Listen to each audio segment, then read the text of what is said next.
কেন অন্যের মেয়েকে তুমি SMS করতে যাবে?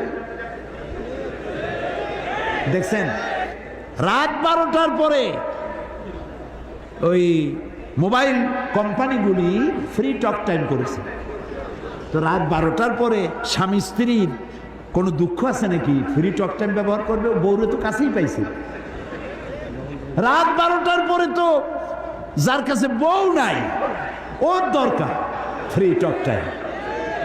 বাচ্চাগুলোরে কিভাবে, আর ছেলেবেলের দোষ দেব কি, বাচ্চাগুলোরে কিভাবে সর্বনাশ করে দেখেন। বিজ্ঞাপনের মধ্যে দিয়েছে, এই যে তুমি নতুন আসছো নাকি এই কলেজে, এই নাও আমার টেলিফোন। একটা মেয়ে আসে বললো, এই নাও আমার টেলিফোন, নতুন আসছো বুঝি, দরকার হইলেও করে, দরকার না হইলেও করে। কিভাবে সর্বনাশ করতেছে আমার আমার কলিজার টুকরা সন্তান, কিভাবে নষ্ট হয়ে যাচ্ছে। যুবকেরা, চরিত্রের চাইতে বড় জিনিস আর কিছু নাই।